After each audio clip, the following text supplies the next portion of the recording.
back to Back 40 Fishing. This is our first ever long video per se, and this will be on the St.Croix Legend X fishing rod. This is a XL 6'8", XLS 6'8" MXF, which translates to the 6'8" medium power extra fast action. St. Croix tend to have a spongier tip than most other rods for their extra fast action. I actually have this rod paired with a Sarge Lures oil field crankbait, which I know this time of year isn't the best for crankbaits, but we went out really early this morning and we were coming off of a cold spell and some rain, so I want to try it out. We'll have some shorts up soon of that, and so I'll start with the good to this rod. So this rod has great balance. I mean, perfect balance. Right where you're gonna put your hands, just perfect, so you're not gonna get fatigue in your wrist. I mean, this rod is an absolute joy to have.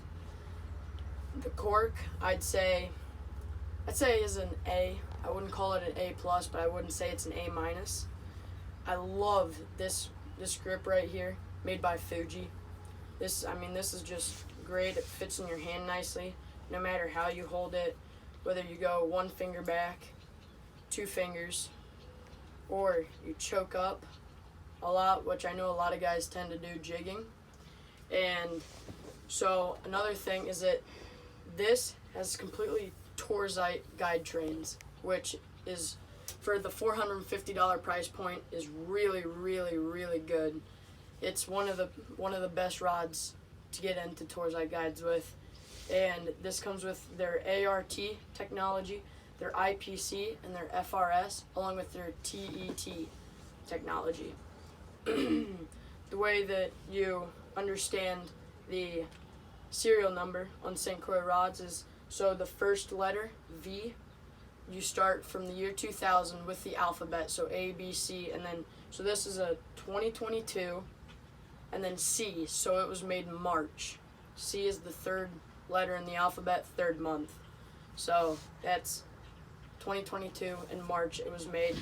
This rod's made in the United States, and which I really like rods made in the United States just because I like things made here. But, and then this rod, actually, I don't know if you could see because the boat, but this rod is just, like I mentioned, the spongier tip, but it has micro guides, which allows for more accurate casts, which is really helpful when it comes to like bass fishing, if you're flipping, whatever. I know a lot of guys use a bait caster for that, but this is my Lake Erie walleye rod.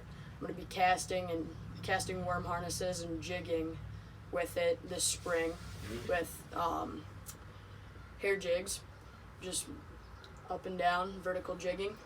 And this rod, I really love the split grip because, I mean, it just, weight reduction. I broke my wrist pretty bad a few years back in a lacrosse game, and my wrist gets really fatigued like quickly, so the weight reduction is really nice. I actually have this paired with a Shimano Vanford, which helps with the balance.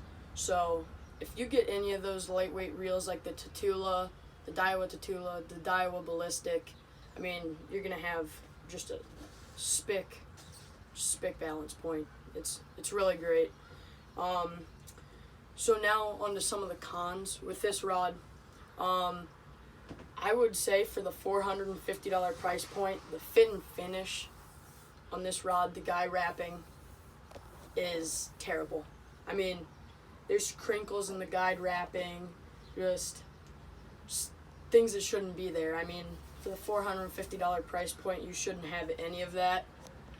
However, I mean, its pros outweigh its cons. I mean, St. Croix has always been pretty terrible at marketing their rods.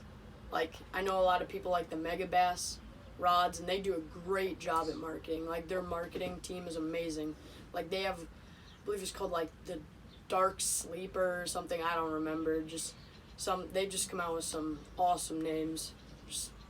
I mean, St. Croix, like Legend X, It comes in this like a little bit lighter than forest green, but I mean, I'm a fan of the green color, but a lot of people compare it to baby poop green or puke green. I mean, it's some people, you either love it or you hate it. So I don't know if you can see here, but the hook keeper is actually larger than on any of the other St. Croix rods, which, I mean, it's nicer for your treble hooks and just your bigger hooks in general. So the last thing that I really like about this rod is that it has that softer tip, because when you set the hook, it gives like no chance, the extra fast action tip. Last thing that a lot of people are probably wondering, and probably one of the biggest selling points of a rod, is its sensitivity. I've put hours in on this rod so far, and I feel everything. I mean, this rod, you can't touch a piece of seaweed, you can't touch a leaf, I mean, if you can touch it, you can feel it. Like any physical thing that you can even think of, you can feel. I know that a lot of people love to have really sensitive rods, and if you're one of those guys, which I'm assuming most of the people watching this video is, I have a St. Croix Legend Elite, I have the Premier, I have a G Loomis NRX, I have like multiple higher end brands, and I'm sorry, I don't have an NRX, I've fished with an NRX, and I think I would take this every day, all day, over that NRX or the St. Croix Bass X, which I know that's not really comparable, but I have a older Legend Elite, and I mean, I love that rod. That Legend Elite is amazing, but I'm just a big fan of this combo and the weight of the rod. I think the rod weighs 3.66 ounces, I believe. It's somewhere right in there. I actually have a picture of it on my phone. We'll correct it in editing if I'm wrong, but that's the reason that I got this rather than a new Legend Elite, is because my wrist and just the weight reduction. I believe this combo, again, we will edit it the correct weight if I'm wrong, but I believe this combo right here, real line rod, was 10.3 ounces, somewhere right in that ballpark, which in my opinion is one of the lightest you can get.